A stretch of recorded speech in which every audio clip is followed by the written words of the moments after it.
Alright, I hope you're well. So the question today is, do you have to buy a whole Bitcoin? So I've got great news for you, because it is a very common misconception that with Bitcoin it's too expensive, right? A lot of people look at the price, and I don't know, it depends on when you listen to this particular video. Currently it's around 90k or so, and a lot of people are like, well, oh my god, that's so much money.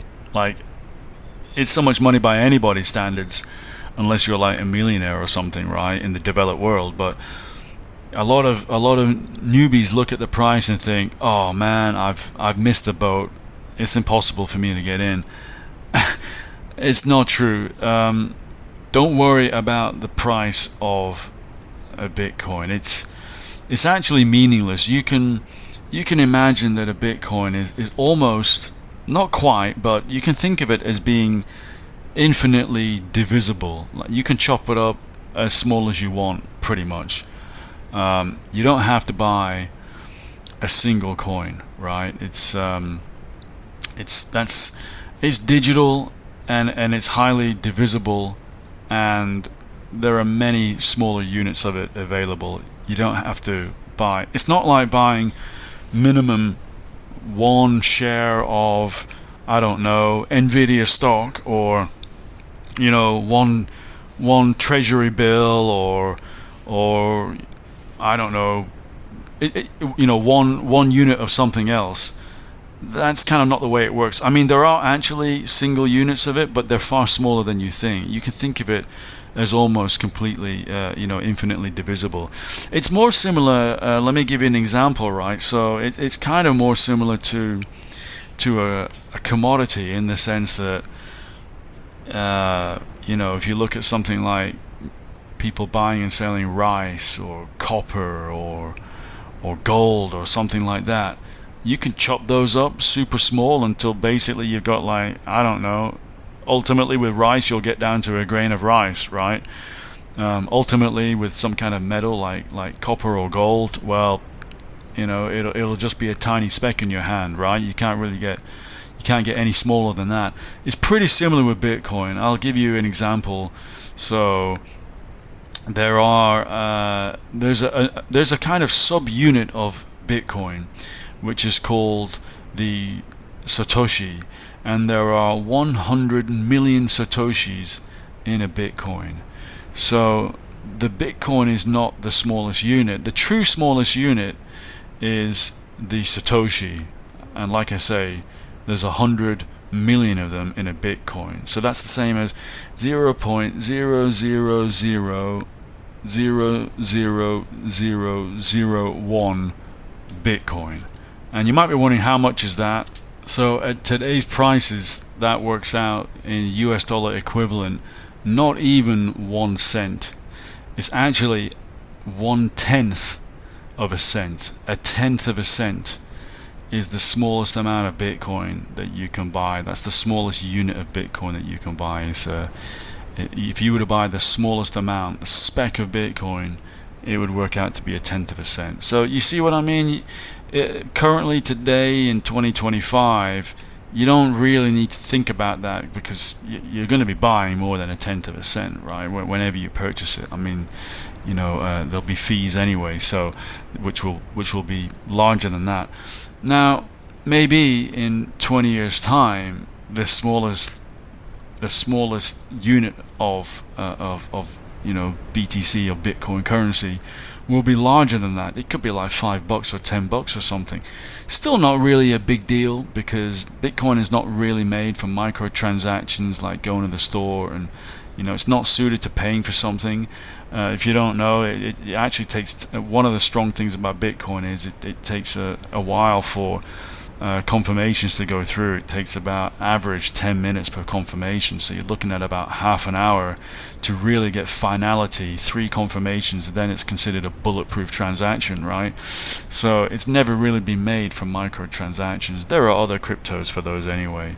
So even if in 20 years it's worth, like, the smallest amount you can buy is $5 at a time, it's not going to be a big deal. It really is not. And so, you can buy really, you can buy as little or as much Bitcoin as you want. I think what you really have to understand, and to be honest, it's the same with stocks, right? Nobody really cares about how many shares of a company that they buy. Nobody really cares about how many, I don't know, how many tons of some commodity they buy. All they really care about is the percentage change in the price. And regardless of whether you buy a small amount, a medium amount, or a large amount, the only thing that really matters is the percentage change. And also, whenever people buy anything, no matter what it is, like I said, they're not concerned with the quantity. They're not even, they're not concerned with that. You're kind of just concerned with, okay, you bought some Bitcoin. What is it worth in US dollars?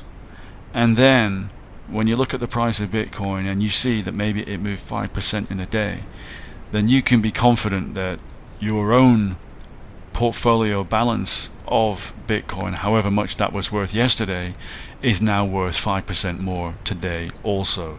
It moved at the same rate by the same percentage as the price of a single Bitcoin did. So when it comes to trading or investing, people only care about percentages. They don't care about anything else. That's why I always kind of find it weird on the mainstream media financial news report, right?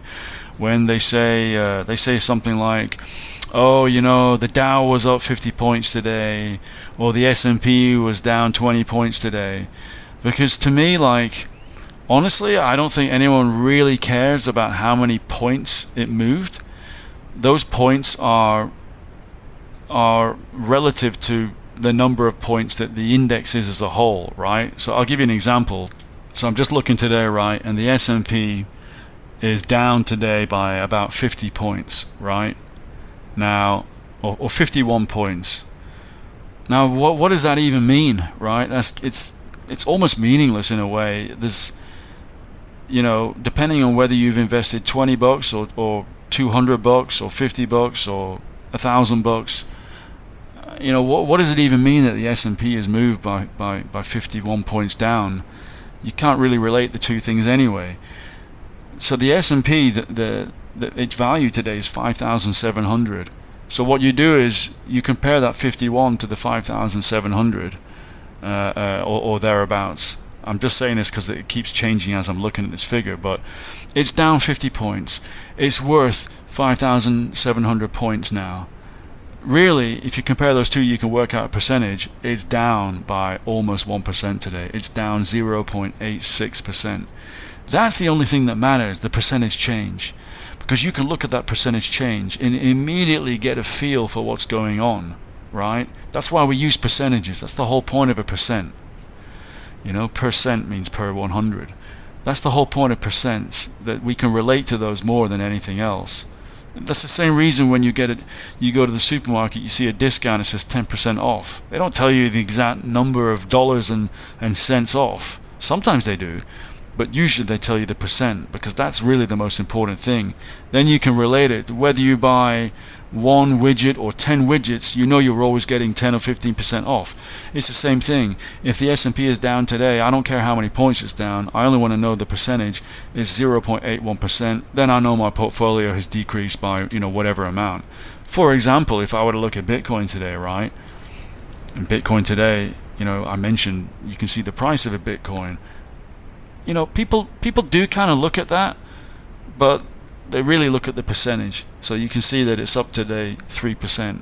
Now you can directly relate that to your own portfolio. Whether you bought $50 or $500, you know roughly what 3% is compared to that. You know what that feels like. So I hope that helps you better understand about, you don't have to buy a whole Bitcoin. It's pretty much infinitely divisible, and there is no significance in the value of a whole Bitcoin. It's an arbitrary number. It's like, what is the value of a treasury bill? Like, who cares, right? It just doesn't matter at all. It's just a convention. It's nothing more than that, and it's completely meaningless. So I hope that helps you better understand. Let me know what you think. Leave a comment, give this a like, and I will speak again soon. Bye bye.